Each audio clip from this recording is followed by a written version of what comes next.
Corporator పదవికి ముందుగా రాజీనామా చేస్తున్నాను. ఆ తర్వాత వెంటనే టీడీపీకి రాజీనామా చేస్తాను. నాకు కార్పొరేటర్ ఎన్నికల్లో గద్దె రామ్మోహన్ బీఫామ్ ఇచ్చారు. ముందుగా ఆయనకు ధన్యవాదాలు చెప్దామని వచ్చాను. మిగిలిన విషయాలు రాజీనామా తర్వాత మాట్లాడతాను అని కేశినేని శ్వేత అన్నారు. కౌన్సిల్లో రాజీనామా చేసిన తర్వాత మాట్లాడతానండి. కానీ ప్రస్తుతం ఏంటంటే గద్దె రామ్మోహన్ గారు మా ఎమ్మెల్యేగా నేను ఇక్కడ 11వ డివిజన్ కార్పొరేటర్గా నుంచున్నాను. ఆయన నాకు ఎంతో సపోర్ట్ చేశారు, మోటివేట్ చేశారు. అందుకని మర్యాదపూర్వకంగా ముందు వచ్చి మా ఎమ్మెల్యే గారికి చెప్పుకోవడం అనేది కరెక్ట్ అనిపించింది. అందుకని ఈరోజు వచ్చి ఆయన బ్లెస్సింగ్స్ తీసుకున్నాను. అలాగే ఇప్పుడు వెళ్ళి మన కార్పొరేషన్లో మేయర్ గారికి రాజీనామా సబ్మిట్ చేస్తున్నాను. తర్వాత వెంటనే టీడీపీకి రాజీనామా చేయడం జరుగుతుంది.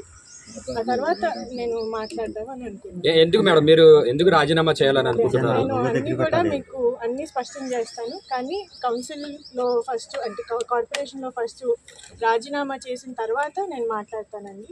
అన్నీ కూడా స్పష్టం చేస్తాను. జస్ట్ కొంతసేపు ఆగండి. ఫస్ట్ రాజీనామా చేసిన తర్వాత నేను ఏదైనా కానీ నా కామెంట్స్ అనేది మీకు స్పష్టం చేస్తాను.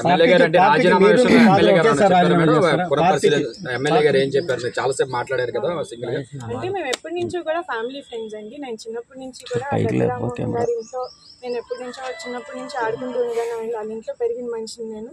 సో అందుకని ఈరోజు ఏంటంటే ఇది ఒక చాలా మేజర్ స్టెప్ నేను తీసుకోబోతున్నాను కాబట్టి. అలాగే నా పొలిటికల్ జర్నీలో కూడా గద్దె రామ్మోహన్ గారు నన్ను చాలా బాగా సపోర్ట్ చేశారు, మోటివేట్ చేశారు.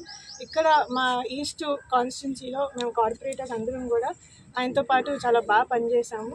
సో అందుకని ఫస్ట్ వచ్చి మర్యాదపూర్వకంగా ఆయన్ని కలిసి ఆయనకి నా నిర్ణయం గురించి చెప్పి ఆ తర్వాత వెళ్ళి రాజీనామా చేద్దామని అనుకున్నాను. సో అందుకని ఈరోజు ఆయన వచ్చి కలవడం జరిగింది. గద్దె రామ్మోహన్ గారు కూడా నా పొలిటికల్ ఫ్యూచర్ కానీ అలాగే నా ముందు లైక్ వెల్ విషింగ్ పర్సన్ ఎప్పుడూ కూడా. సో అందుకని ఆయన ఆల్ ది బెస్ట్ చెప్పి ఇంకా ఎప్పుడు కూడా మేము ఫ్యామిలీ ఫ్రెండ్స్. సో అందుకని ఆ రిలేషన్ అనేది ఎప్పుడు కంటిన్యూ అవుద్ది. మేము పార్టీలో ఉన్నా లేకపోయినా కానీ మా ఏవైతే మా మధ్యన ఒక మంచి రిలేషన్ ఉందో అది కంపల్సరీ కంటిన్యూ అవుతుందండి. నేను ఎందుకంటే చిన్నప్పటి నుంచి ఆయన నాకు ఒక అంకుల్, ఒక శ్రేయోభిలాష్ కాబట్టి. సో నెక్స్ట్ జరగబోయే నెక్స్ట్ స్టెప్స్ ఏంటనేది కంపల్సరీగా నేను కౌన్సిల్ బయట మాట్లాడతాను.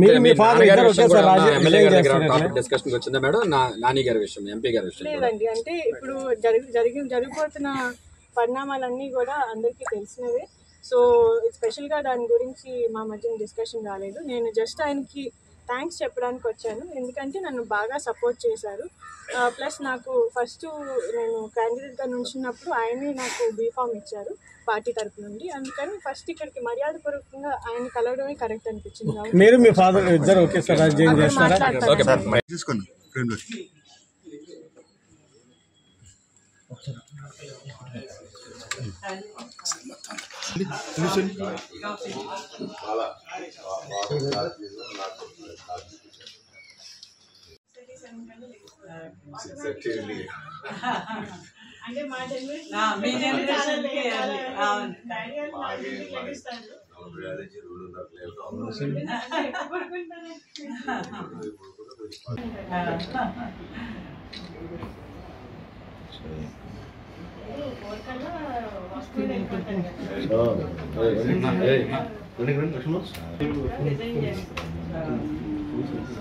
పార్టీకి రిజిగ్నేషన్ చేస్తున్నాను. సో అందుకని నాకు ముందు పార్టీ ఇచ్చిన పొజిషన్ కాబట్టి ఫస్ట్ కార్పొరేటర్గా రిజైన్ చేయడం కరెక్ట్ అనిపించింది.